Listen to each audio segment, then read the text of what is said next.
the right understanding as to when to start, where to start, how to start. In that context, I think B school plays critical role. Graduation का जो first year है, I think it must be spent in exploring all the options which are available in your college. Be part of the cultural committee, set up stalls to sell some items, do sports, make friends, and so on and so forth. Be good in academics. Families expect that their wards or their young ones first get settled financially, and then they may experiment with ideas. क्या Indian B schools in a certain way better हैं international B schools से or vice versa?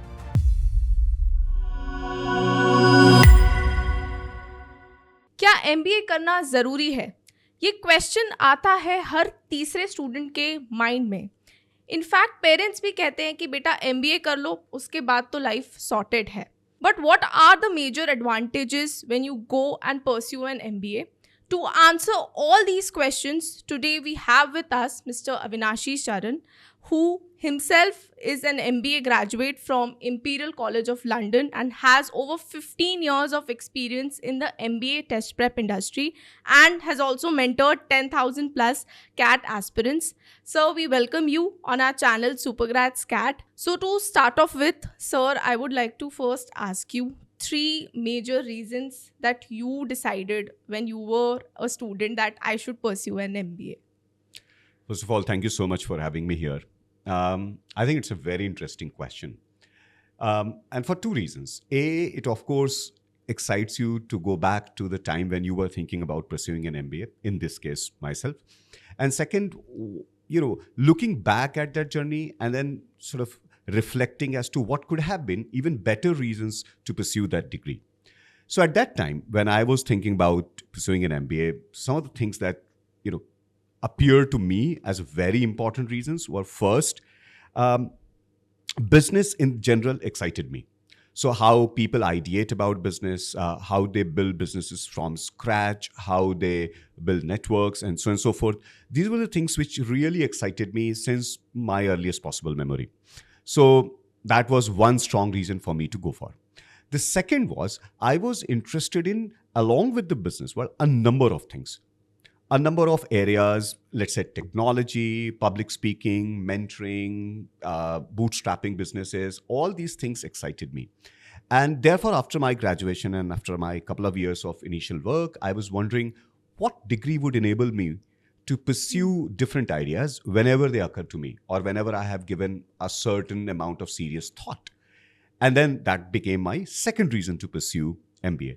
The third was developing my core skills. So, at the onset of my graduation, I think I was lucky enough to have few mentors who told me or who advised me to develop core skills which are going to be anyway beneficial, irrespective of what fields will you pursue. For example, data analytics skills or generally analytical skills, communication skills, irrespective of what you want to pursue, where you want to go, what you want to carve out of your ideas. Communication plays critical role. The third one was making friends, or what we call as networking skills. So you mentioned a term called networking in one of the reasons. So how does networking play a major role during your MBA journey, especially for the fresh graduates who've just come out of their college and they're directly going and pursuing a master's degree like MBA? All right, so I'll pick the second part of your question, which is about how can networking play a critical role in the growth trajectory of a fresher joining an MBA degree. So I think we have to first declutter the word networking. You see, whenever we mention networking, it gives kind of a transactional impression that it's about give and take and so on and so forth. Out of all the possible ways it could be looked at, I think it must not be looked at from a negative connotation. Yes, it could be a transactional relationship, but in that case, both parties get benefited.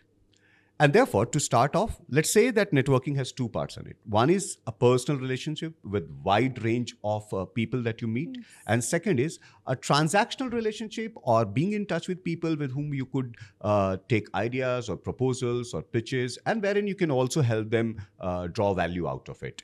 So for a fresher, when one enters in B school, the first opportunity is to network with your classmates, with your batchmates. Any one batch would have a batch senior to it, a batch junior to it. So imagine a B school of 200 students, and in any batch, so if one enters in it, you have contact points with close to 600 So individuals. basically, diverse learning is what Correct. we expect. Right. And those people would be from so many different walks of lives. And if you establish a relationship with them, you establish a respectful sort of a conversational platforms with them, I think in future you're going to draw a lot of value out of it and learning out of it. So that's the first starting point. So, in today's world, when the startup culture is at a boom and we see a lot of young minds, they want to enter into this entrepreneurial culture. So, क्या उनके लिए भी MBA same value hold करता है? In fact, my question would rather be कि should they go ahead and pursue an MBA when they've already decided that, okay, this is what I want to do. Like, this is one thing, this one startup that I want to work on, or this is one business that I want to work on. So should they go and pursue an MBA? So fascinating question, particularly because some of the famous entrepreneurs have very famously been dropped out of their top institutions, Steve Jobs and so on and so forth. But what we have to understand is that there are some gifted individuals in any society, right? And they are intelligent, knowledgeable, wise, not necessarily because of the education that they have attended, but also because the way they have been brought up and the learning that they have gathered through their own self motivation. But for vast majority of us, we need systems, we need processes, we need well-carved learning methods to able to learn things, to be able to process information, to be able to ideate wisely, and to be able to have network, as we discussed a few minutes back, and also the right understanding as to when to start, where to start, how to start. In that context, I think B school plays critical role. So you meet people wherein you gather ideas, you bounce ideas, you get your ideas critiqued by your classmates. You also have diverse skill sets. So if you have to rope in a few people having those skills which you don't have, let's say someone who is technologically sound enabled, you also get access to capital because many of these B schools have incubators. So if your idea is strong, you can pitch in there and your venture could be funded. So it is true that many ventures have emanated or emerged without any formal educational background of the founders. But at the same time, it is also true that going to a B school becomes a great ground to germinate, to make your ideas fructify, become a large company. So you mentioned a term called as systems, that individuals do require systems. So with that, I would like to ask one question, that today when we see B schools, like majorly IIMs and IITs, if I talk about, they have a very traditional approach. They're still following a very traditional curriculum, or as we say, old school method of teaching. So how would that initiate someone to start something of their own? Because we have heard this कि IIMs and IITs में वो culture नहीं है startup वाला कि कोई इंसान एकदम या कोई भी इंडिविजुअल एकदम हो जाए कि नहीं, I want to start something like this और I want to start something of my own. So because of this traditional learning, don't you think it is kind of taking it a little backward? So what are your views on that? So I understand where your question emerges, because if you look at 50-60 years of the trajectory of IITs and IIMs, it has been an interesting in many ways the story of these institutions, that a number of their alumni, a vast majority of successful alumni, have traveled abroad, settled there. Some of them have come back. And I think because of that mass exodus of very talented, or one of the most talented individuals of our country going out of this country, we haven't seen the kind of entrepreneurial wave that we should have. True. I think so. So we have to look at it from the right point of view or right framework. 1991-92, the economic liberalization took place, post which starting up your own venture became easier. Post which you will find so many different Indian ventures making name. So when it comes to curriculum, I think the B schools or IITs curriculum also started evolving over these periods of time, particularly in the context of B school. If you look at, they compete with each other for giving the right placements. Yeah. It's not the same bureaucratic setup which you would find in many other parts of the In fact, governmental I think ecosystem. placement is the major reason for a student to, that ROI factor plays a major role. Then comes like the top companies that are coming on board. So I think that factor is still there. But again, वो startup वाला culture आने में, and it's still backing that thought in a certain way.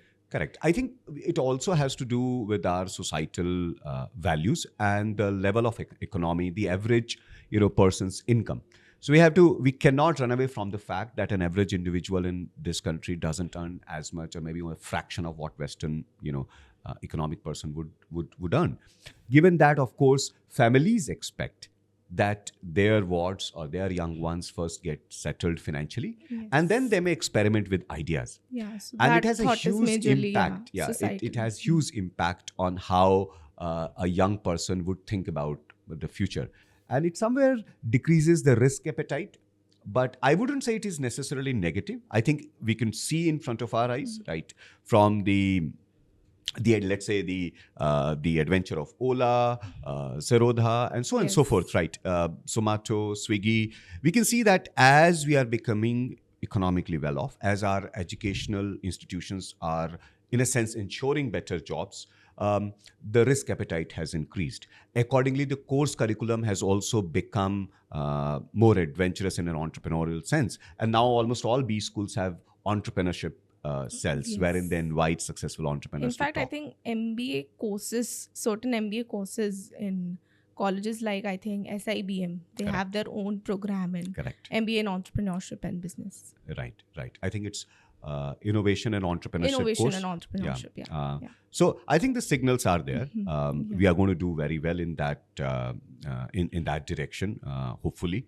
I think the governments have also become, irrespective of state or central and irrespective of party, the government, the policy position is also becoming gradually more liberal and entrepreneurial journey friendly. But of course, it's going to take a few more years before we see those ideas blooming in even tier 3, tier 4, tier 5 cities.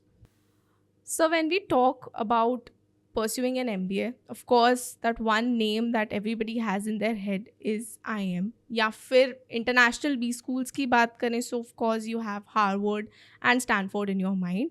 And when we talk about such prestigious B schools, of course, you need to crack entrance exams like CAT and GMAT. और इन exams के preparation में ही काफ़ी ज़्यादा effort लगता है, काफ़ी मेहनत लगती है. You need to deeply understand the areas like QA, DILR and VARC. So ये जो प्रेपरेशन जर्नी है overall, how does this help a student later? Like of course it's an entry point to a top B school, but क्या ये later phase में भी उतना ही value add करती है after you done with your MBA और ahead in your life? So I think almost all preparation journeys are also, in many ways, skill development journeys. Yes, that's true. And I think it's one of the less recognized experiences. And I think of that's this. why we call it aptitude building and aptitude Correct. test. And it is equally valid for someone who is prepared for IIT, JEE or UPSC. But I think it's particularly more interesting in the context of CAT preparation or let's say GMAT preparation. And you have two phases of the preparation, two phases. First is the written, and the second one is the interview. PI, VAT, and GD, wherever it is applicable, preparing for that. Now, the first preparation, if you look at, what does it essentially tests? It tests your contextual awareness expressed in English language, for which you have to read a lot. Read even those things which you may never have earlier read about. So an engineering student may not have spent much time in understanding the Jungian or any other psychology, Yes. right? Or may not have read about the evolution of various civilizations. So once you start reading different stuffs, it develops a deeper understanding of how our society functions, how different individuals think, and other cogs in the wheel of our civilization. The second part is critical thinking, right? Tested through both DILR section as well as part of English section. And critical thinking is essentially picking up the information, analyzing it critically, analyzing it thoughtfully, and then coming to the right conclusions. Also, meanwhile, identifying assumptions and so on and so forth. These two aspects so far are extremely important in being able to assess information, understand information, at time even empathize with the individual who is sharing this information, and express your ideas impactfully. The third is, of course, number crunching and data analysis, which interfaces between quantitative ability and DI LR section. So contextual understanding, critical thinking, as well as quantitative and data-based thinking. I think these are lifelong skill sets Yes. which we put into practice when we join our first job, or even we, live our lives as part of society, as a general citizen. And the second part of the preparation, which is preparing for your PI, for your essays, for your VAT, for your GDs. Now, that's a very fascinating journey for a lot of individuals, because many of them have never faced interviews. Yes. At times, some of these students, they actually hear those questions or go through those questions for the first time. And it Yes. gives them a deep or an immense opportunity to self-reflect, to understand, who you are, how to put forward your own profile in front of someone, how to understand your strengths and weaknesses. Now, that realization is a profound stage of anyone's life at any age. In So fact, I at think- that point, I feel it's when you go ahead for that interview preparation journey, it's mostly assessment of yourself. Correct. Rather than like general awareness is one thing, but assessment of yourself, I think that's another important addition that brings on later. Correct. It's more than concoction of right words fitted Yes. into a jingle to impress the interview. It's more about how clearly you know about yourself, Yes. and how articulate you are in presenting your views. So I think these two realizations or skill sets are extremely important at any stage for any individual, throughout life. So my next question is quite straightforward. क्या Indian B schools in a certain way better हैं international B schools से और vice versa? It's literally $1 million question. A number of students who have spent 2 years in working or 3 years, as professionals, they end up asking this question almost every, month, every 6 months. Of course, that battle is always there. CAT versus GMAT. Correct. Indian schools versus international B Correct. schools. So I think we have to look into 2 ways or 3 ways. We have to pick up dimensions to be able to analyze it. One is the return on investment, but from a purchasing power parity point of view. That Okay. means the Yeah. the equivalent of the dollars. But in India, what is the purchasing value of any placement Yes. figures that you're getting? The second is, of course, the experience, the learning experience, which may not give you immediate outcome, but may have a longer term outcome. Yes. The third is the general reputation and the network that you generate through your experiences at your B school. So let's look at all these 3 factors. First of all, I'll come to the ROI and I'll pick up placement figures. Also the duration it takes for a B school to place you. I think in that sense, Indian B schools are doing very, very good. We cannot discard that fact. The reason is very simple. In almost all top B schools, there's 100%, effectively 100% placement. Yes, Anyone who wants to get a yes. job, by and large, gets a job. Top right? B schools, so we can Correct. say the positive, And you could put up maybe 50 such B schools in India, right? And you look at the placement figure. So if you look at top 50 B schools, I think the average figure would come out to be somewhere near 17-18 lakh per annum. Yes. Correct. That would translate into 72 lakh per annum if you look into purchasing power parity. That's not a bad, that's very close to $100,000 US per annum, right? Or a 90,000 US. So I think that's a very respectful earning, right, in a PPP sense. So if you look at the FT-MBA ranking, right, and the FT-MBA now, one of the most prominent entities which rank B schools across the world, if you rank them through average salary, I think the Ahmedabad would have $185,000 per Plus, annum. certain B schools also have international placements. Correct. And So, those yeah, opportunities are yeah, already yeah. there. So I think from a placement guarantee point of view, I think Indian B schools are far better because you get the job before you graduate. In most other international B schools, the job may take 3 months to 6 months for you to get. Of course, many students will get it even before graduating. From value, that means the monetary value point of view, I think the top of the top Indian B schools are fairly good. So ABC, XLRI, FMS, the salary that you draw in India, the equivalent in purchasing power parity term in US would be the top category of USB schools. So you are not at all doing bad there, right? Now the second aspect of it is of course the branding and the network that you get. Now some of the top B schools in the world, whether it is Wharton, Harvard, Stanford, Oxford, Said B School, and so on and so, Cambridge, Judge B School. Now they have a legacy, legacies which are far older than Indian B schools. Right. So you have some of the old B schools in India. You have Indian Institute of Social Welfare, Business Management in Kolkata, very old school. I think one of the founding schools of IIM Calcutta. But you have like 60, 70 years old B schools in India, where in US it goes up to 100, 120. And the universities are even up to 400 years old. In UK, it will go up to 1100 years old. Okay. Right? So that kind of legacy, of course, it becomes very difficult to match for any other entity, educational entity in the world. So you do draw that power of legacy and thereby networking power as well. The third is of course your experiences within the B school in terms of learning model. Now in that I would say Indian B schools have been evolving very quickly. So for example, case study based method has been there in Indian B schools for last 20, so 25 learnings years. have been Yes, implemented. yes. And we can't say that the typical bureaucratic setup that you find in other government entities are also there in B schools in India. No, it's not there. They're very dynamic places, run by very competent people. The professors are some of the most educated professors in the world. So your experiences are sort of different type. So when you are in foreign B schools, top foreign B schools, right, you go through more immersive learning. Often the average work experience of students there would be 5 years. Yeah. Right? That's the average. So the discussions often are at strategic level. Yes. Right?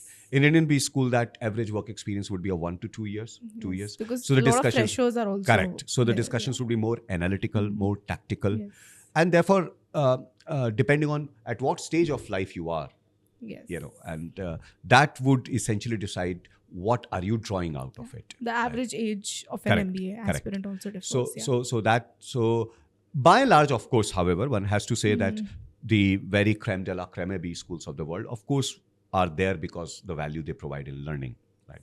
In a pure transactional placement sense, if you want guaranteed kind of a placement, except for the top 10 odd B schools in the world, I think Indian B schools are the safer places to be at. And I So think this is how that's it- why the top B school tag Correct. really matters. Correct, Yeah. indeed. So my final question to you would be, and I think this would be really helpful to all the students who are watching this podcast, 3 major learnings from MBA, and would like to know your major learnings from your MBA journey.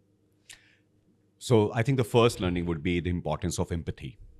I think it's extremely important to be able to ideate on anything, to be able to communicate effectively, to be able to even understand world. One has to have empathy. It matters tremendously. The second thing would be curiosity. So, and let me just add to it in a related sense, the never-ending quest for learning something more. Right. So learning must not stop because whatever you know will become outdated in 5 years, 6 years, 7 years time. That's true. Right. So second would be constant learning, continuous learning. And for that, I think if you have curiosity, it really becomes easier. Right? Yes. You automatically go and learn new things. The third would be time management. And this is where I'm still trying to learn. I'm not very good at it. I sometimes struggle with it. But I think time management becomes extremely important because there's so many things you want to do and you have only 24 hours. Yeah, because, and I've also heard this thing that the B school life in itself is so hectic. Correct. That you eventually learn how to, manage your time because there's so many things happening in and around. Correct. So let me just compress it. First is empathy, Second is curiosity and continuous learning. And third is time management. So those are 3 things which I realized are very, very important for, defining success or setting the success for any individual who graduates from a B school. So sir अगर कोई student है जो अपने graduation years में है तो कब से उसे फाइनली डिसाइड करना चाहिए that okay I want to pursue MBA what is that right time? So graduation का जो फर्स्ट ईयर है, I think it must be spent in exploring all the options which are available in your college. Be part of the cultural committee, set up stalls to sell some items, do sports, make friends, and so on and so forth. Be good in academics. Once you have gone through these experiences, I think you'll start getting clarity about the directions that probably you should move towards. और वो phase आता है somewhere near half of your second year. So by the time you are in the middle of your second year, you have to start setting goals. And many students do start thinking as to whether they should go for MBA or UPSC or let's say pursue masters in the very course that they are doing undergrad from. And I think that is the time when you have to zero down on one of these 2-3 things. The good thing, however, and I must say great thing, however, that let's say you are not very sure what to do. MBA becomes a wonderful option for such an individual simply because it doesn't bind you towards anything specific. You can pursue your career as, let's say, a business historian. You could pursue your career as a creative content maker. You can pursue a career as a brand manager for a music company. So the number of opportunity or diverse opportunities provided is simply incomparable, in terms of any other degree that you can pursue. So mid of second year, and if you don't know what to do, go for MBA. I think it's the safest bet. So in this segment, we discussed about networking, communication, and a detailed comparison of Indian versus international B schools. Thank you, Avinashi Sir, for joining us in this segment. Thank you so much. It was a pleasure. And now you tell us in the comment section below whether MBA is the right choice for you or not.